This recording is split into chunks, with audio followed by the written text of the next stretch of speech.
नमस्कार दोस्तों, आज हम आए हैं चरखी दादरी डिस्ट्रिक्ट के छोटे से गांव चांदवास में एवरग्रीन स्कूल में। और आज हम देखेंगे कि स्कूलों की क्या हालत हो रखी है लॉकडाउन में, और जो हमारे स्कूल हैं वो किन हालातों से गुजर रहे हैं उनके बारे में हम जानेंगे। यहाँ का जो स्टाफ है उनसे कुछ बातें करेंगे और उन्हीं से पूछेंगे यहाँ की जो माहौल है उसके बारे में। तो आइए एवरग्रीन स्कूल में प्रवेश करते हैं, चलिए मेरे साथ।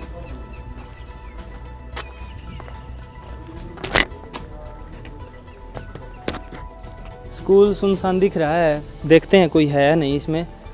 आइए मेरे साथ।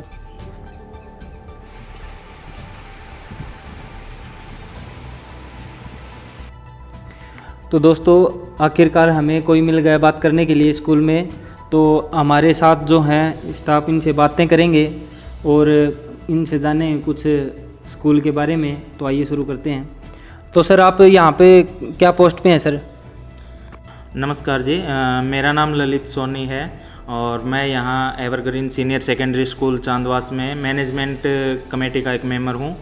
और इस लॉकडाउन के दौरान हम लोग जो है ना डेली स्कूल में आते हैं। इसकी एक वजह तो ये है कि इसके सहारे जो है स्कूल की देखभाल हो जाती है, और दूसरी चीज़ ये है कि जो भी कुछ पेरेंट्स वगैरह आते हैं, कुछ बच्चों के डॉक्यूमेंट से रिलेटेड कोई काम होता है, उनको कोई फ़ीस वीस का या कोई भी नया एडमिशन के लिए कोई आता है, तो उनको कोई ना कोई स्कूल में हर वक्त तैयार मिलता है। इसलिए हम डेली लॉकडाउन में अपना स्कूल में विज़िट करते हैं। सर, आपने अभी भी लॉकडाउन का नाम लिया, तो आप बताएंगे कि कैसे हम इससे प्रभावित होते हैं? देखिए, लॉकडाउन से जो है ना सबसे पहले तो हर कोई प्रभावित हो रहा है। ऐसा कुछ नहीं है कि सिर्फ आप और हम हैं, मतलब ऑल ओवर पूरे विश्व भर की एक बीमारी है जिसने हर किसी को प्रभावित किया है। और सबसे ज़्यादा जो प्रभावित किया है वो एक मीडियम फैमिली को किया है, ठीक है। तो और दूसरी चीज़ मैं ये कह रहा हूँ कि जो लॉकडाउन है उसने जो सबसे ज़्यादा नुकसान किया है, स्कूल संस्थाओं में जो बच्चे हैं उनका सबसे ज़्यादा नुकसान हुआ है। इसमें लॉकडाउन से सबसे ज़्यादा प्रभावित वो लोग हुए हैं। तो सर, आप लॉकडाउन के दौरान बच्चों को क्या क्या फैसिलिटी प्रोवाइड करवा रहे हो? हाँ, देखिए सर, सबसे पहले तो जो हमारा स्टाफ है, टीचिंग स्टाफ है, बहुत ही मेहनती स्टाफ है, डेडिकेट है अपना। वो लोग आज भी अपने घर से जो है ना बच्चों को काम दे रहे हैं प्रॉपरली फ़ोन के माध्यम से, और रेगुलर उनका होमवर्क चेक करते हैं, वीकली उनका टेस्ट भी लेते हैं। तो बच्चों को लेके जो हमारा स्टाफ है बहुत ही अवेयर है इस चीज़ को लेके। और हम सबसे पहले तो जो अपने स्टाफ को है ना वो थैंक्स बोलना चाहेंगे कि इस महामारी के दौरान वो घर से बैठ के एक जिम्मेवार टीचर्स की तरह जो है ना बच्चों को अपना काम भेज रहे हैं और प्रॉपर उनसे फीडबैक भी ले रहे हैं टाइम टू टाइम। तो बहुत अच्छी बात है ये हमारे स्टाफ की। दूसरी चीज़ मैं ये बोलना चाहूँगा कि हमारे जो स्कूल का नाम है एवरग्रीन सीनियर सेकेंडरी स्कूल, तो जैसा कि नाम से ही पता चलता है एवरग्रीन, तो हम लोगों को बच्चों को क्या करते हैं कि अवेयर करते हैं एक पर्यावरण को लेके। बहुत से समय समय पे जो भी है किसी भी प्रोग्राम में उनसे पेड़ पौधे लगवाते हैं स्कूल प्रांगण में। तो बहुत सारे यहाँ पे ग्रीनरी फैली हुई है, आप जैसे देखोगे स्कूल विजिट करके। और दूसरी चीज़ मैं ये कहूँगा, फैसिलिटी के बारे में मैं अगर बात करूँ तो हमारे पास जो है ना बिजली की स्कूल में कोई किसी तरह की कोई प्रॉब्लम नहीं है। हमारा पूरा स्कूल जो है वो सोलर प्लेट से सुसज्जित है, और बिजली की सप्लाई जो है 24 आवर्स हमारे स्कूल में रहती है। और अगर मैं बात करूं दूसरी, हमारे पास जो है साइंस लैब, कंप्यूटर लैब, ये आधुनिक तरीके के उसमें उपकरण हैं और पूरे सामान के साथ जो है ना अवेलेबल हैं। बच्चों को वेल एजुकेटेड हम लोग इन लैब्स एजुकेशन प्रोवाइड करवा रहे हैं लैब्स के माध्यम से भी। और मैं अगर बात करूं अगला पॉइंट अपना, जैसे कि अनुशासन की, तो स्कूल में हम लोगों का मेन मोटिव यही है कि बच्चा अनुशासन में रहे, क्योंकि अनुशासन किसी भी संस्था के लिए सबसे महत्वपूर्ण चीज़ है। आज जो बच्चा अनुशासन में रहेगा वही बच्चा आगे चल के सक्सेस हो सकता है। बिना अनुशासन के कहीं भी लाइफ में सक्सेस नहीं होती। और बात करूं मैं बच्चों के लिए, यहाँ हमारे स्कूल में हॉस्टल की व्यवस्था है, प्लेग्राउंड है बहुत बड़ा, हर तरह के मतलब जो भी एथलीट करने वाले जैसा कि सर आपने बताया अपने स्कूल की फैसिलिटी के बारे में, तो आप हमें ये बताइए कि कितने बच्चे लगभग यहाँ से पास आउट होकर हर साल कितनी कामयाबी को हासिल कर पाते हैं? मैं बात करूं एवरेज बच्चों की, तो जो 70 से 80% के करीब एवरेज बच्चे जो है ना हमारे लाइफ में सक्सेस होकर जो अपना देश सेवा में योगदान दे देते हैं। देखिए, हर साल एवरेज हमारे यहाँ से 50 से 60 बच्चे पास आउट होकर निकलते हैं, और एक्चुअली हम लोग उनसे रेगुलर टच में भी रहते हैं। उनमें से बच्चे जो है अपनी अलग अलग कैरियर के हिसाब से अलग अलग लाइन अपनी चूज करते हैं। वो लोग, कुछ बच्चे मेडिकल लाइन में चले जाते हैं MBBS वगैरह की कोचिंग लेके, और सिविल, कुछ बच्चे जो है सिविल में चले जाते हैं, डिफेंस में चले जाते हैं, कुछ बच्चे एयरफोर्स नेवी वगैरह में, इंडियन आर्मी में जो है अपनी देश सेवा में योगदान देते हैं। सर, जैसे इस लॉकडाउन के दौरान बच्चे घर पे पढ़ रहे हैं, ऑनलाइन क्लासेस ले रहे हैं, तो आपको क्या लगता है कितने % बच्चे पढ़ पाते हैं, कितना कुछ सीख पाते हैं, ये और बताइए। ऑनलाइन क्लासेस के लिए अगर मैं बात करूं तो जैसे अभी ये कोरोना काल चल रहा है, इसमें हम लोगों की भी मजबूरी है बच्चों को ऑनलाइन क्लासेस देना। और लेकिन मैं अगर फ्रैंकली बात करूं तो ऑनलाइन क्लासेस में बच्चे जो हैं वो इतना नहीं पढ़ पाते, इतना नहीं सीख पाते जितना कि वो रेगुलर क्लासेस में अपना टीचर से सीख पाते हैं, पढ़ पाते हैं। हाँ, इसमें एक चीज़ ये है कि जो पढ़ने वाले बच्चे हैं वो अपना काम प्रॉपर करते हैं, ऑनलाइन के माध्यम से भी अपनी वर्क जो कॉपी कंप्लीट करते हैं, प्रॉपर कॉपी कंप्लीट करते हैं अपनी। हम लोग जैसे चेक करते हैं तो पढ़ने वाले बच्चे हैं वो पढ़ते हैं, इसमें उनके पास कोई बहाना नहीं होता ना पढ़ने का। हाँ, लेकिन जो कुछ थोड़े कमज़ोर बच्चे हैं क्लासेज में, वो लोग शायद ऑनलाइन क्लासेज का इतना फ़ायदा नहीं उठा पाते। और दूसरी चीज़ अगर मैं बोल लूँ तो ऑनलाइन क्लासेज में कुछ दिक्कत प्रॉब्लम्स का सामना करना पड़ता है स्टूडेंट्स को। जैसे अभी कुछ जगह पे नेटवर्क इश्यू एक बहुत बड़ा प्रॉब्लम का कारण है, तो नेटवर्क की वजह से भी बच्चे प्रॉपर क्लासेज नहीं ले पाते। दूसरी चीज़, बच्चे जो है अपने क्यूरीज हैं, जो कुछ प्रॉब्लम्स डाउट हैं, वो क्लियर नहीं कर पाते ऑनलाइन क्लासेज में। जैसे रेगुलर क्लासेज में उठ के बच्चे टीचर से पूछ पाते हैं, तो उतना शायद नहीं कर पाते वो लोग।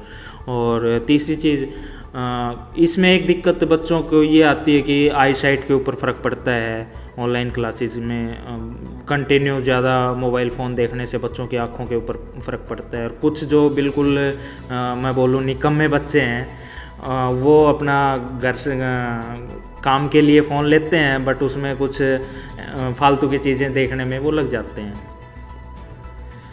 अभी कोरोना काल में जो ऑनलाइन क्लासेस का काम जो चल रहा है बच्चों के लिए, तो सभी बच्चों से मैं ये अनुरोध करूँगा कि अपनी जो ऑनलाइन क्लासेस हैं वो प्रॉपर तरीके से अपनी क्लासेस लें, अपना जो होमवर्क करें। कोई भी दिक्कत है किसी भी प्रकार की तो आप पर्सनली टीचर से मोबाइल फ़ोन से कांटेक्ट कर सकते हैं। और हम लोग जो हैं उम्मीद करते हैं कि अभी जल्द से जल्द जो है ये कोरोना काल समाप्त होके और अपनी रेगुलर क्लासेस दोबारा से स्टार्ट हों। और उम्मीद करते हैं कि आप लोगों से जल्दी हम लोग फेस टू फेस होंगे। तो सर, जैसा कि आज 12 जून बाल श्रम निषेध दिवस है, तो उसके बारे में आप क्या विचार प्रस्तुत करना चाहेंगे? जो अभी आपने नाम लिया बाल श्रम का, तो बाल श्रम जो है दुनिया में आज सबसे ज़्यादा चिंता का विषय है। अगर मैं इस बाल श्रम के बारे में बात करना चाहूँ तो आज 12 जून को जो हर साल 12 जून को जो है बाल श्रम निषेध दिवस के रूप में ये मनाया जाता है। इससे क्या होता है कि बाल श्रम से बच्चे का जो है ना सबसे ज़्यादा नुकसान होता है, उसका शारीरिक और मानसिक विकास जो है वो रुक जाता है। और इसकी शुरुआत जो है वो सन 2002 में हुई थी। अंतर्राष्ट्रीय श्रम संघ ने इसकी शुरुआत करी थी 2002 में। और इसका मकसद यही था कि जो 14 साल से कम उम्र के बच्चे हैं उनको कहीं भी किसी भी जगह काम ना करवा के और उनको जो है ना शिक्षा के लिए जागरूक किया जाए। बाल श्रम जो है वो दुनिया में सबसे महत्वपूर्ण चिंता का विषय है आज, क्योंकि यह बच्चों को जो है ना मानसिक और शारीरिक दोनों तरफ से प्रभावित करता है। और हर साल 12 जून को जो है पूरी दुनिया में बाल श्रम निषेध दिवस के रूप में इसको मनाया जाता है। और इसकी शुरुआत जो है वो 2002 में अंतर्राष्ट्रीय श्रम संघ ने की थी। और इसका जो मुख्य उद्देश्य मैं बताऊं तो लोगों को जो है 14 वर्ष से कम उम्र की 14 वर्ष से कम उम्र की जो बच्चे हैं उनसे श्रम न करवा कर उनको पढ़ाई के लिए जागरूक करवाना ही इसका मतलब मेन मकसद है। और इसका अगर मैं महत्व की बात करूं तो 12 जून को जो बाल श्रम की समस्या के खिलाफ विश्व दिवस के रूप में जो है ना इसको चिन्हित किया गया है और बाल श्रम की समस्या पर ध्यान दिया गया है ताकि इसको मिटाने, इसके खिलाफ लड़ने के तरीके को खोजा जा सके। बच्चों को जो है ना ज़बरदस्ती किसी श्रम में धकेल दिया जाता है, उनको मादक पदार्थों की जो है ना उनको तस्करी में लगा दिया जाता है, होटलों में काम करवाया जाता है, कारखानों में काम करवाया जाता है, ठीक है। तो मेरा आप वीडियो देखने वाले आप सभी से अनुरोध है कि अपने आसपास जो भी आपको 14 साल से कम उम्र का बच्चा कहीं भी किसी भी जगह काम करता हुआ दिखाई दे तो सबसे पहले ध्यान देने की बात यह है कि वो एक गैरकानूनी काम है। आप ऐसे लोगों को जो है ना बच्चों को मोटिवेट करो पढ़ाई के लिए। आज सरकार ने भी इतनी सुविधा दे रखी है कि हम लोगों का भी ये फ़र्ज़ बनता है कि ऐसे बच्चों को जो है ना पढ़ाई के लिए मोटिवेट किया जाए ताकि वो बच्चे आगे चल के अपना खुद का, अपने समाज का और अपने देश का जो है ना नाम रोशन करें। आप सभी वीडियो देखने वाले माता पिता भाई बहनों से मेरी गुजारिश है कि अभी जो ये कोरोना काल का समय चल रहा है इसमें अपने बच्चों को जो है पढ़ाई के लिए आप मोटिवेट करो, क्योंकि पढ़ाई एक ऐसा संसाधन है जिसके ब्याह पे आपका बच्चा आगे चल के सफल हो पाएगा। अगर मैं बात करूं जीवन में जो है सफलता प्राप्त करने के लिए और कुछ अलग से हासिल करने के लिए जो है ना शिक्षा एक बहुत महत्वपूर्ण साधन है और यह हमें जीवन में कठिन चुनौतियों का सामना करने की भी हिम्मत देती है, ठीक है। आज के समाज में शिक्षा का जो महत्व है वो काफ़ी बढ़ चुका है। शिक्षा के उपयोग तो अनेक हैं लेकिन उसको जो एक नई दिशा देने की आवश्यकता है, ठीक है। शिक्षा इस प्रकार की होनी चाहिए कि व्यक्ति जो है अपने परिवेश से परिचित हो सके, ठीक है। शिक्षा हम सभी के लिए उज्जवल भविष्य के लिए बहुत ही आवश्यक साधन है। हम अपने जीवन में शिक्षा के इस साधन का उपयोग करके कुछ भी अच्छा प्राप्त कर सकते हैं और शिक्षा का जो उच्च स्तर है वो लोगों को सामाजिक और पारिवारिक सम्मान तथा एक अलग पहचान बनाने में मदद करता है। शिक्षा का समय सभी के लिए सामाजिक और व्यक्तिगत रूप से बहुत महत्वपूर्ण समय होता है और यही कारण है कि शिक्षा हमारे जीवन में जो है ना इतना महत्व रखती है। तो आप लोगों से अनुरोध है कि अपने बच्चों को जो है शिक्षा के लिए आप मोटिवेट करते रहें। धन्यवाद।